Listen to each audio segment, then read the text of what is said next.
We're speaking on security guards. Gene Deal, the former security guard, he's still talking. All right. Art of Dialogue. Salute to you. He got, I don't know, he got Gene Deal like Gene Deal is his boosie right now. Here we go. Is it this one?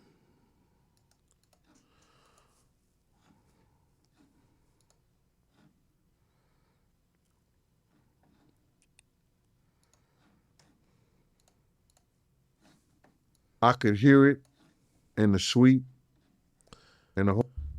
So he's talking about the freak offs Kim and beat Porter, downs. we all know about the time that she cut Diddy with a corkscrew. Do you recall any other time? Dobby Foel, you said, was Gene Deal ever on an NDA? He says no. He also spoke on NDA saying that the artists were the ones that kind of got the NDAs. And I guess there must have been a time that there wasn't NDAs. And that's why he claims that Diddy was trying to entice those artists with publishing to sign one in post. So I'm guessing the security guards never signed NDAs. Which, by the way, if anybody you should want to sign NDAs, security guards, drivers, maids, the people who will be in the room but be quiet because they're doing their job. Time that her and Diddy got into it? Well, I could hear it in the suite, in the hotel suite. And then sometimes when Kim lived on 70th something street and I would go upstairs with Diddy, you could hear the shit in the hallway. And I would just shake my head when he come out. DC produced a great question. He said, was security hired by a third-party company? Sometimes that happens, right? If I go to Vegas, like I went to Vegas, I went to Yachty show. I didn't fly with my security. Needed security to go to the show with me. Hit my Vegas guy. He has a team of a network of security guys. He gave me a security. He said, yo, security finna pull up on you, blah, blah, blah, this time, da, da, da. Now, that's not me hiring that guy directly. That guy is hired through, you know what I mean? So that happens a lot. But I think Diddy was moving around with the same people. And the reason why is that this guy here that was about to talk, I seen somebody say it under one of my comments. They said, it's crazy how he wants to speak up about Cassie getting her ass beat when, number one, he was there and could have stopped it. And number two, apparently they're claiming that he used to be a Harlem drug dealer. I don't know if this is true, though. But they're like, yo, this nigga wanna imagine a nigga who was like they call him a kingpin, but like I gotta imagine kingpin, like a kingpin wouldn't be a security guard for anybody else. You know what I mean?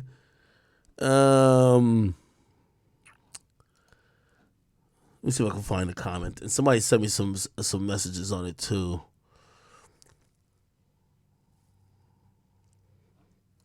Yeah, but apparently he was right here. I don't know if this is a true comment. It says, yo, this nigga was a Harlem drug kingpin talking like he's an angel.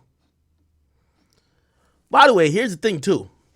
I think we could, we don't have to, like, fucking solve a Rubik's Cube here. Like, the nigga basically saying, yo, Diddy, you could have helped me out with some money. That could have helped my situation out. You didn't.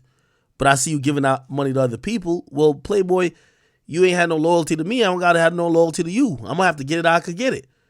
By the way, it's clear. I'm going to ask Vlad and them, the people who do pay for interviews, like, yo, what's the price he's dangling at y'all? By the way, he probably sat quietly for years watching this guy, Gene Deal, the former security, run up a bag by doing interviews and interviews. By the way, he did this interview like 5 days ago. He did another interview with the same guy, Art of Dialogue. Like, so he's doing interviews weekly. So he's racking up some money here, right? Let's keep playing this out. Or whatever, and Kim will be in the house. And it's always about where she was at or who she was dealing with.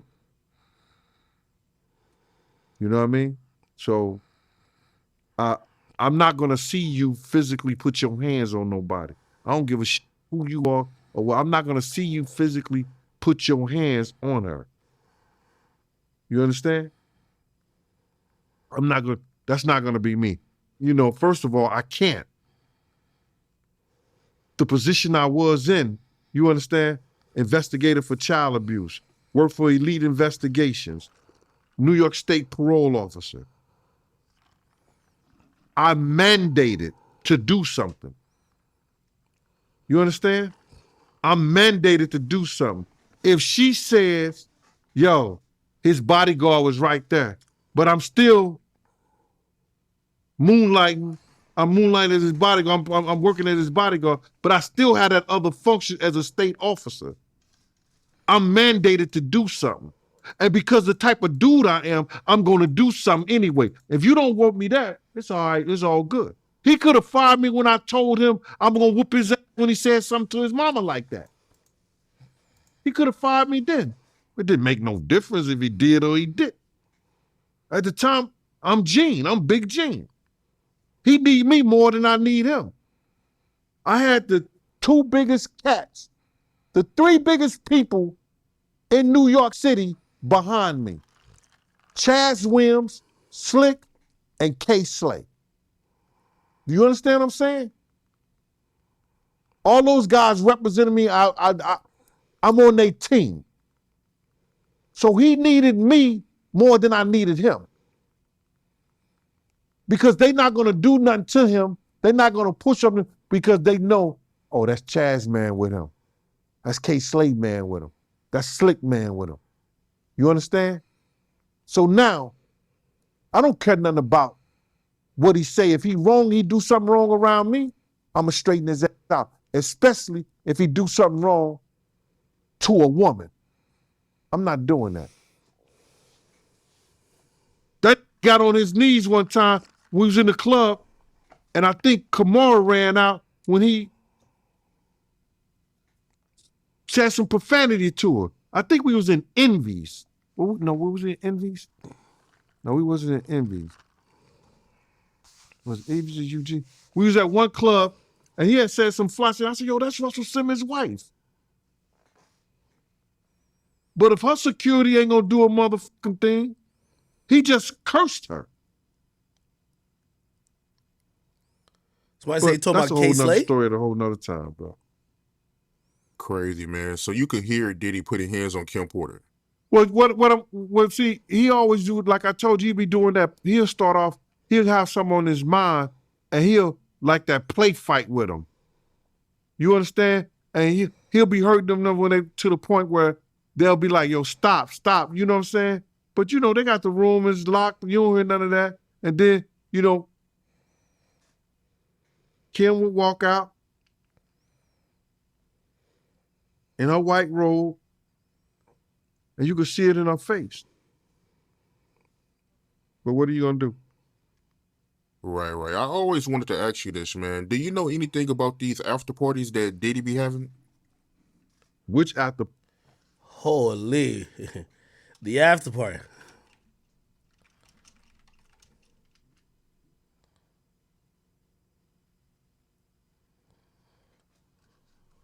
Parties. There's a lot of after parties. There's a lot of after parties for a lot of different reasons. There's after parties if we doing it at the hotel after we do a party, or there's after parties after the after party. Why that sound like some R. Kelly shit? After the show is some after party. Wait, did Jay-Z sing that part?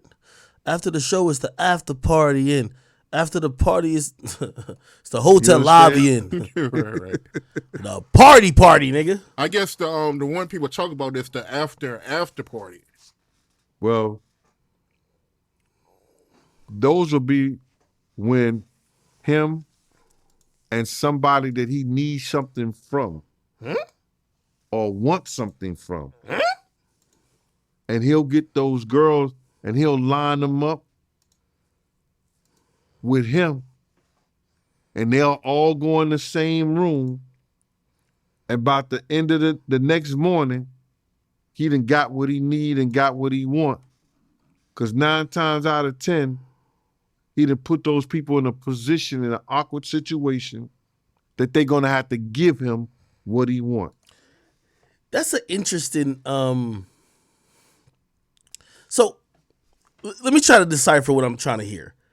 Okay, maybe they're saying, like, I know niggas, like, for example, this happens in Miami a lot, right? You go to Miami, and sometimes a nigga wants to do business with you, or sometimes he wants to entice you, and okay, He wants you, like, I don't know, it's probably some business shit, right? He wants to benefit from your celebrity, your talent, whatever the case is. And a lot of times for most men, we're weak to the flesh. So you might look at a nigga and be like, man, fuck out of here, man. I don't give a fuck about that type of shit. Like he explained you a business, like, fuck out of here, blah, blah. You know the easiest way for him to get you to give his idea a chance is for him to bring over a bunch of chicks that's gonna fuck you. And now you associate, damn, this is a good nigga. This nigga just brought over he brought me a good time. Now you, like, I'm trying to use an actual example. I think y'all know what I mean. Like unfortunately, women get used like that, right? It becomes a thing of, oh, okay, shit. Like, play this. If I'm trying to sign an artist, you bring the artist through, you get 20 bitches to come through, you be like, yo, listen, when you see that nigga right there, I don't care which one of y'all he want to fuck with, y'all gotta do what they gotta do. Even if they're a prostitute, y'all gotta do what you gotta do. I got y'all. He need to have a good time. When he had the time of his life, in the morning, he gonna be like, yo, damn, man, that shit was lit. It's like, yeah, no, of course. Yo, listen, this what happens when you come fuck with us over here. Yo, listen, I'm gonna have my lawyer send you the thing, but now he thinking, all right, bet. Yeah, I'm about to. So I'm wondering if women were being used like that by Diddy. The only part I'm confused, if that was the case, is that they even mentioned the whole thing with Ja Rule, and they said that Diddy's baby mama or ex-girlfriend, who's this Sarah Chapman woman? Let me Google her. I'm drinking, Chet, so you gotta chat. Y'all gotta understand. Is she a baby mama or what? Or just the girlfriend?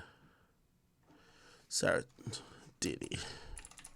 Oh, okay. So that's his baby moms. Yeah, you wouldn't want your baby mama involved in that, right? Like, if you're gonna be trying to, entice your homeboys over, you got the bitches. Like, no, this was the example I was about to say. No bullshit, right? And I'm not throwing my man under the bus neither, but it is what it is. You know Adam, right? Adam 22. Adam was trying to get on my podcast. Well, he was trying to get on stream. Remember 2016? We the littest. I mean, we still the littest, but 2016 we on. Adam was trying to get on stream with me. He was trying to get into hip hop. He was trying to get on stream with me. It wasn't nothing against him. I didn't know too much about him. But here's the thing. We didn't bring niggas on stream. That was our thing. We don't bring men on stream. The fuck? Like, if I said, we used to have guests. Chat niggas used to go get these girls and we bring them on stream. So Adam was trying to get on. Man, we ain't trying to do that. You know how Adam got on stream? Adam got on stream one day when we were supposed to have Lena on stream. Lena was coming back for her second time on stream.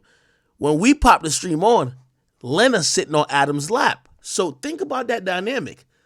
Adam used Lena. I'm not saying I'm just, Adam used Lena to get on the stream. Sometimes you gotta, because men crave women that much, you use the attention the women bring to get what you want. Do you get what I'm saying? Do you get what I'm saying with that? So Adam, the first time I had a conversation with Adam was because Lena was the reason. Do you understand what I'm saying? So I'm going back to this Diddy shit and how homie's explaining it. He says if Diddy wanted something from you, Diddy would bring a bunch of women, and by the end of the night, I don't know if it's because you had a good time or whatever the case is. Again, I'm assuming he doesn't seem to be mentioning no gay shit, so maybe Diddy's just bringing a bunch of bitches for you to fuck, or I don't know, having some freaky ass engagement that he knows you're gonna like with girls maybe you couldn't fuck without him, right?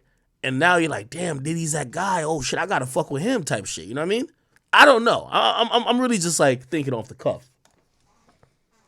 What you mean by that? Go more into detail about that.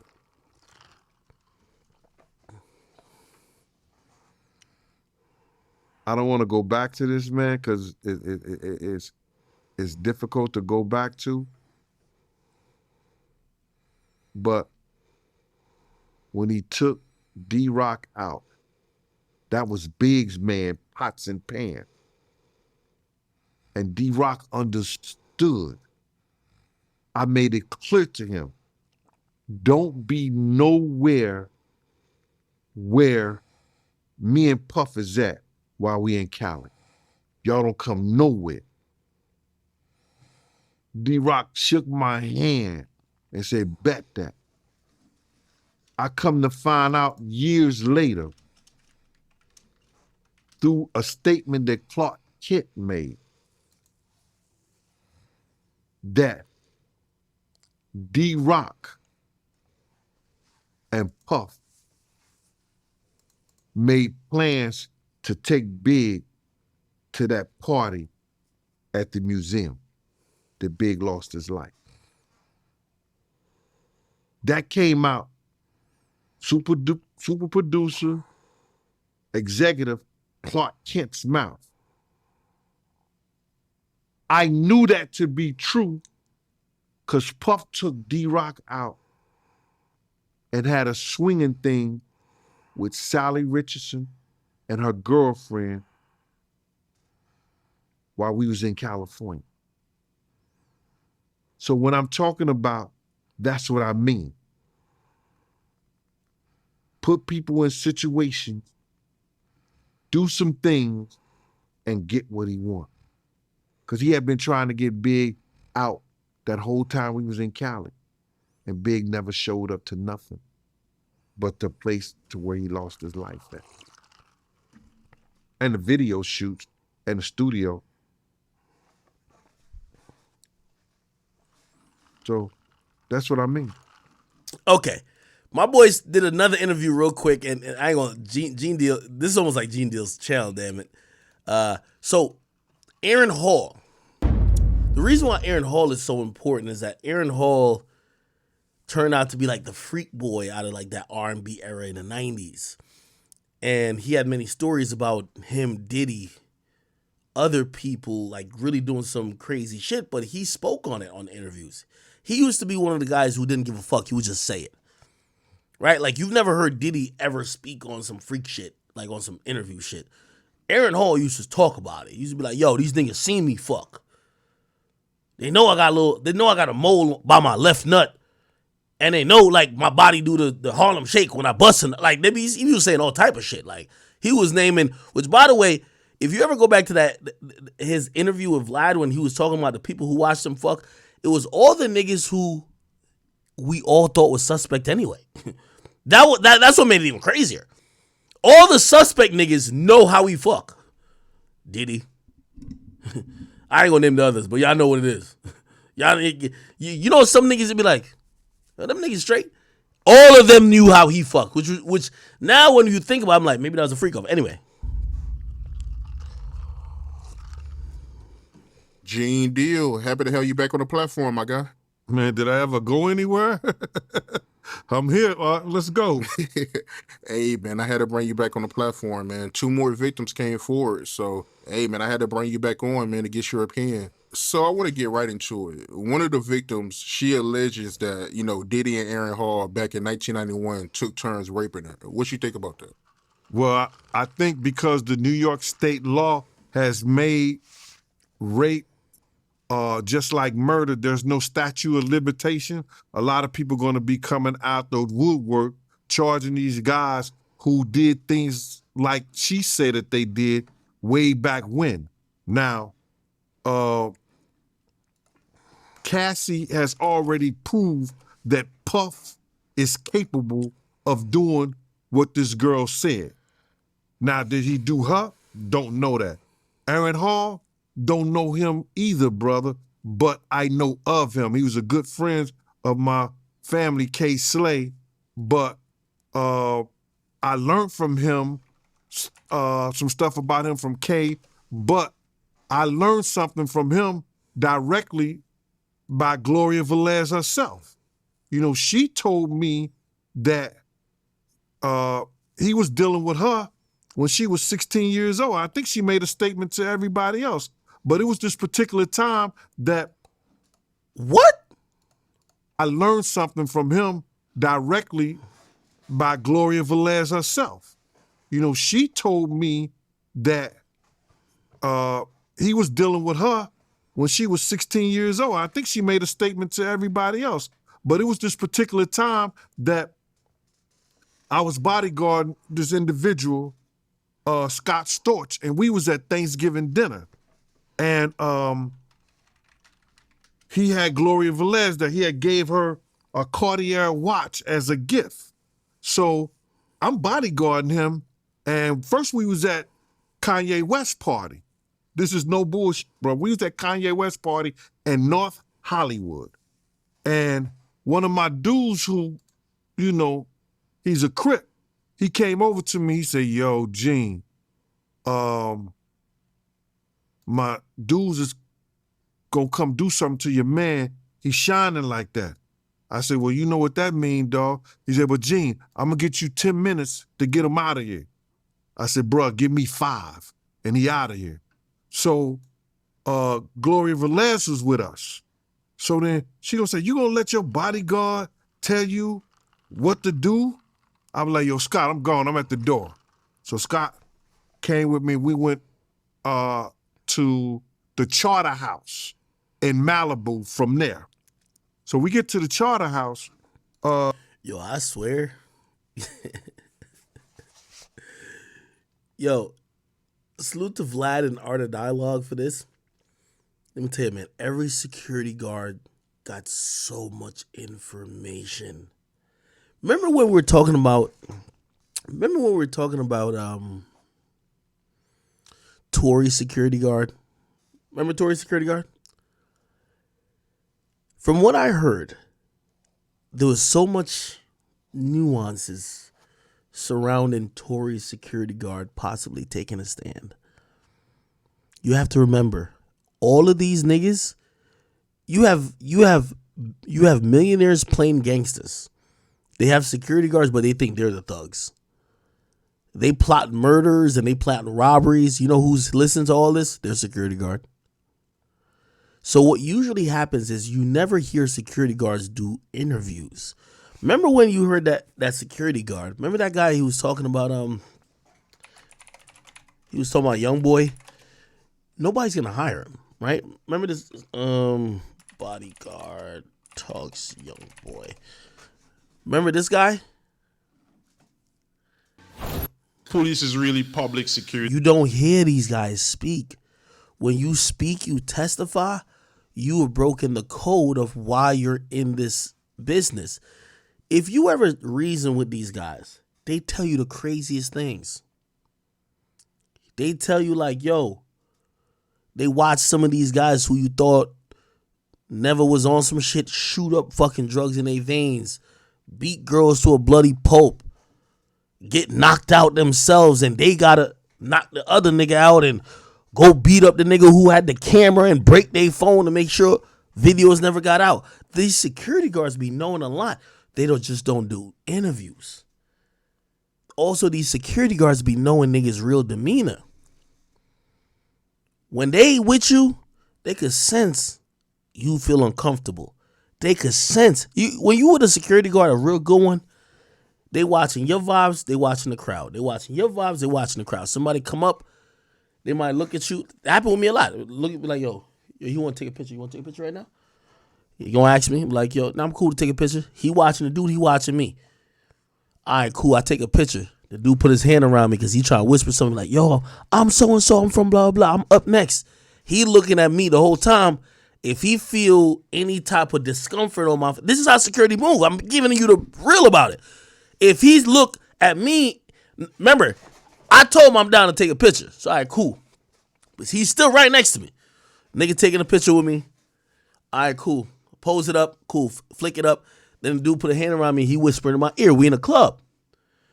The security guard, you got to remember, something could happen at